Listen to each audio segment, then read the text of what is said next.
ગુજરાતની સરહદ પરથી ફરી એક વખત ખેપિયા ગેંગનો પર્દાફાશ થયો। વલસાડ જિલ્લાના વાપી રેલવે સ્ટેશનથી પોલીસે 13 થી 14 લાખ રૂપિયાના તમાકુ અને ગુટકાનો મોટો જથ્થો જપ્ત કર્યો છે। તપાસમાં ખુલ્યું છે કે આ ગુટકા મહારાષ્ટ્ર લઈ જવાની તૈયારીમાં હતા, જ્યાં ગુટકા પર પ્રતિબંધ હોવાથી ખેપિયો બનાવટી રીતે મહારાષ્ટ્રમાં લઈ જતા હતા। મહારાષ્ટ્રમાં ગુટકાની ડિમાન્ડ ઊંચા ભાવે હોવાથી વિદેશી દારૂના માફિયાઓની જેમ હવે ગુટકા માટે પણ ઇનલીગલ સપ્લાય ચેઇન સક્રિય થઈ છે। પોલીસે 17 આરોપીઓની ધરપકડ કરી છે અને કેસની તપાસ આગળ વધારી છે। ત્યારે એક જ પ્રશ્ન થઈ રહ્યો છે કે રાજ્યમાં કાયદાનું ઉલ્લંઘન આમ સરળતાથી કેમ થઈ રહ્યું છે? શું લોકોને કાયદાનો ડર નથી કે પછી કાયદાના રક્ષકો સાથે મિલીભગત છે? તમાકુ માફિયાની પકડ તૂટે પહેલા માત્ર જથ્થા પર જ નહીં, ગેંગના મૂળ સુધી પહોંચીને કાર્યવાહી કરવાની હવે જરૂર બની છે। ત્યારે હવે કાયદા દ્વારા પણ ક્યારે કાર્યવાહી કરાશે તેને લઈને પણ અનેક પ્રશ્નો ઊભા થઈ રહ્યા છે। અને જ્યારે પોલીસે આ ગેરકાયદેસર રીતે જે ગુટકાનો જે જથ્થો હતો તે મહારાષ્ટ્રમાં લઈ જવાતો હતો અને તેને રેલવે સ્ટેશન પરથી ઝડપી પાડવામાં આવ્યો છે, ત્યારે 13 થી 14 લાખ રૂપિયાનો આ ગેરકાયદેસર જથ્થો છે।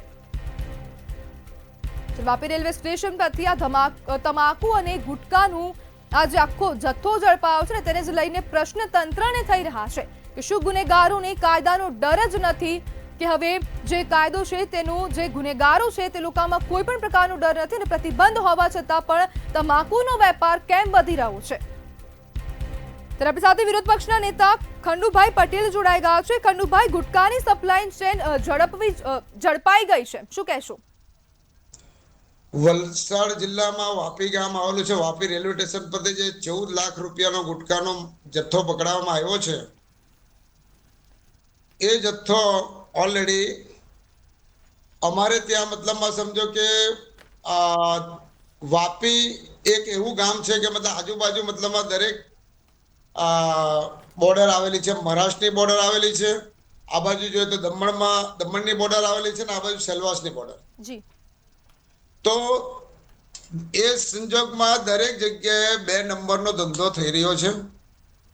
આ સરકારની અંદર જે આ ગુટકા તો વારંવાર રેલવે સ્ટેશન પર પકડાય છે, હાઈવે પર પકડાય છે, પરંતુ આ સરકારમાં આંખ બંધ અને કાન બહેરા કરીને સરકાર મતલબમાં ખુલ્લેઆમ ધંધો ચલાવે છે અને દરેક અધિકારીઓની મિલી ભગતથી જ મતલબ આ ધંધો ચાલી રહ્યો છે।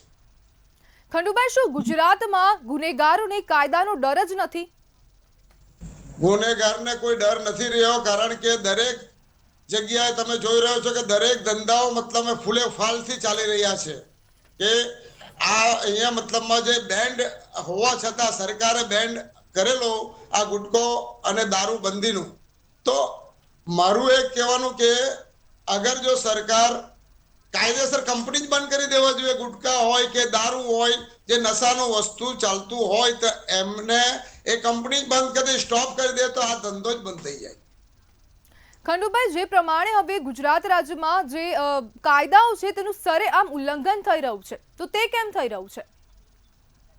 કાયદાનું ઉલ્લંઘન એ રીતે થઈ રહ્યું છે, મેં તમને કહ્યું તેમ આ સરકાર આંખ આડા કાન કરી મતલબ આ ધંધો ચલાઈ રહી છે અને દરેક જગ્યાએ જોવા જાય તો મતલબમાં અધિકારીઓની મિલીભગતથી જ મતલબમાં દરેક જગ્યાએ ધંધો ચાલુ છે અને દરેક જગ્યાએ માલ પકડાય જ છે। એમાં નવી વાત નથી, રોજની મતલબમાં આ ધંધો દારૂનો ખેફિયા હોય કે મતલબમાં સમજો ગુટકાના ખેફિયા હોય, એ દરેક જગ્યાએ મતલબમાં રોજના બનાવ બની રહ્યા છે, પરંતુ મતલબમાં ખબર નથી પડતી કે સરકાર અગર બેન કરેલું વસ્તુ પર મતલબમાં કેમ કડકથી કાર્યવાહી કરતી નથી, એ સમજણમાં આવતી નથી।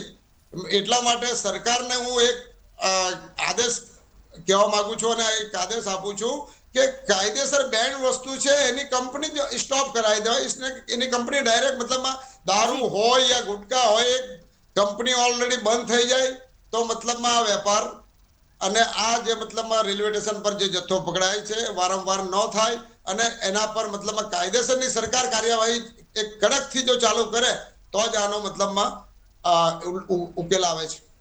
જી ખંડુભાઈ, જોડાવા બદલ આપનો આભાર।